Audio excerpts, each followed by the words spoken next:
आज हम 3.5 का क्वेश्चन 4 का भाग 3 करेंगे। भाग 3 में हमें कह रहा है ये अंश ने एक टेस्ट में 40 अंक अर्जित किए जब उसे प्रत्येक सही उत्तर पर 3 अंक मिले तथा अशुद्ध उत्तर पर 1 अंक की कटौती की गई। यदि उसे सही उत्तर पर 4 अंक मिलते तथा अशुद्ध उत्तर पर 2 अंक मिलते तो यश 50 अंक अर्जित करता।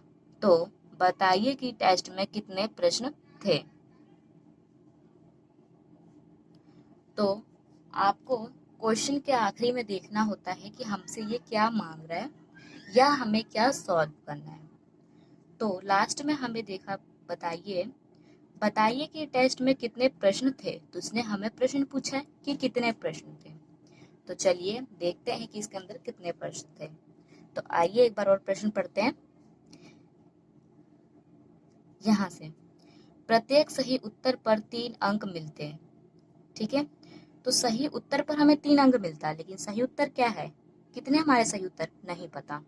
और अशुद्ध उत्तर कितने हैं ये भी नहीं पता, यानी गलत उत्तर कितना है नहीं पता। इतना पता है कि गलत उत्तर पे हमें 2 मिलता है और सही उत्तर पे 3 अंक मिलता है, लेकिन सही उत्तर कितने हैं और गलत उत्तर कितने हैं हमें नहीं पता। तो हम यहाँ पर लिखेंगे माना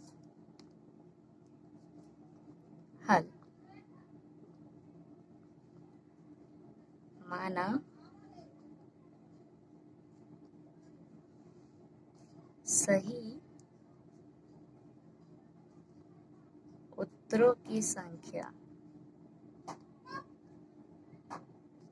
x मान लेते हैं और अशुद्ध उत्तरों की संख्या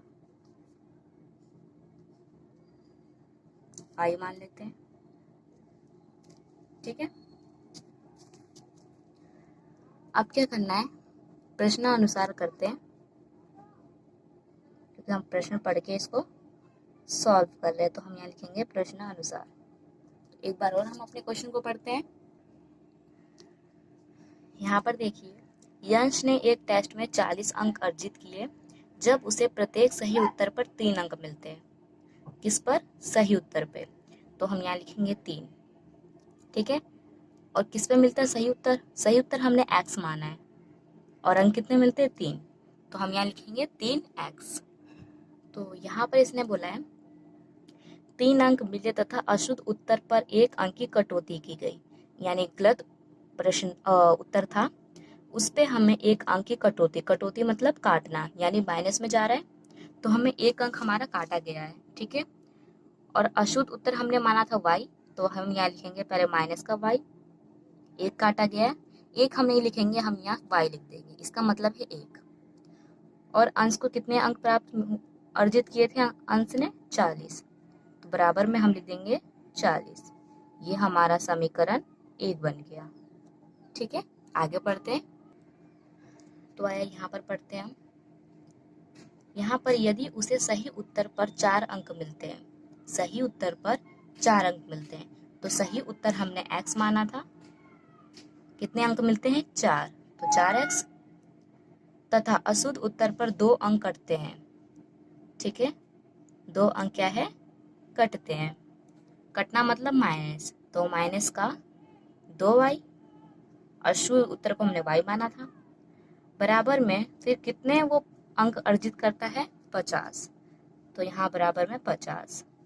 इसको हम समीकरण 2 मान लेते हैं। ये है हमारी सेकंड शर्त से और ऊपर वाला फर्स्ट शर्त से। अब इसे विलोपन विधि द्वारा सॉल्व करेंगे। तो आइए करते हैं समीकरण 1 व 2 से। यहाँ लिखेंगे 3x माइनस में y बराबर में 40, और दूसरा है 4x माइनस में 2y बराबर में 50। ये हमारा समीकरण 1, ये हमारा समीकरण 2। ठीक है, यहाँ पर मैंने लिख दिया है समीकरण 1 में 2 से गुणा तथा समीकरण 2 से 1 से गुणा करने पर। ठीक है, यानी y है ये नीचे वाले समीकरण को गुना करेगा पूरे, और जो -2y है वो पूरे ऊपर वाले समीकरण को गुना करेगा। तो आइए करते हैं।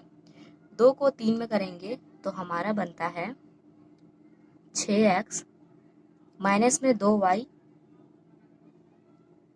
बराबर 2 को 40 में करते हैं तो 80। अब y को 4 में करते हैं तो 4x, y को 2 में करेंगे तो -2y बराबर में y को 50 में करेंगे तो बराबर में 50। ठीक है, इसको हम नया नाम दे देते हैं समीकरण 3। इसको नया नाम दे देते हैं समीकरण 4। हमारी जो साइन है वो समान है तो घटाने पर होगी, अगर असमान होती तो जोड़ने पर होती। तो समान है तो उसे घटाने पर करेंगे। ठीक है, यहाँ कोई भी चिन्ह नहीं है तो प्लस का है, प्लस का चिन्ह चेंज करेंगे माइनस, माइनस का चिन्ह चेंज करेंगे प्लस, और प्लस का चिन्ह चेंज करेंगे तो माइनस। ठीक है, ये माइनस ये प्लस है, प्लस माइनस माइनस, 6 में से 4 जाएगा तो 2x, ये कैंसिल हो जाएगा और प्लस माइनस माइनस होता है, माइनस प्लस माइनस, 80 में से 50 जाएगा तो बराबर का कितना आएगा 30। ठीक है, तो यहाँ पर x का मान निकालना है तो x लिखेंगे 30 बटे में 2, काट देंगे, 2 एकम 2, 2 एकम 2, 2 पंजे 10। तो x का मान आ गया हमारा 15। ठीक है, अब x का मान समीकरण 1 में रखते हैं, इसमें रखते हैं। ठीक है, तो आइए रखते हैं। तो यहाँ पर हम लिखेंगे x का मान समीकरण 1 में रखने पर, तो समीकरण 1 हमारा क्या है 3x माइनस वाई बराबर में 40। 3 का 3 लिख देंगे, x का मान हमारा 15 आया है, माइनस वाई बराबर में 40। 15 का गुणा 3 में करेंगे तो 45 आएगा, माइनस वाई बराबर में 40। y का मान निकालना है तो y बाहर ले लेंगे, माइनस का 40 लिख देंगे, 45 का पक्षांतर इधर करेंगे तो माइनस का 45, क्योंकि यहाँ प्लस का 45 है। माइनस वाई बराबर में 45 में से 40 को घटाएंगे तो माइनस का 5। बड़ी संख्या के आगे माइनस का चिन्ह है, इसीलिए हमने यहाँ पर भी माइनस का चिन्ह लगाया है।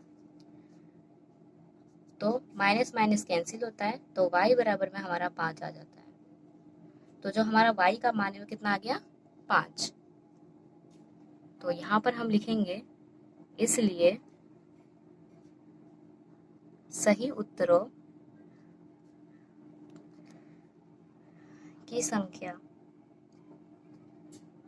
कितनी थी 5, 15, और अशुद्ध अंकों की संख्या थी, अशुद्ध उत्तरों की संख्या 5। ठीक है, तो अब हमें लिखना है कुल प्रश्नों का, हमें निकालना था संख्या, तो यहाँ पर हम लिखेंगे कुल प्रश्नों की संख्या। तो 15 को 5 में जोड़ देंगे तो 20 बन जाएगा, यानी कुल प्रश्न की संख्या थी हमारी 20। तो ये क्वेश्चन आपको समझ आ गया होगा, नहीं समझ आया तो एक बार और वीडियो देखिए। तो ये क्वेश्चन हमारे यहीं खत्म होता है, नेक्स्ट वीडियो मिलते हैं नए क्वेश्चन के साथ।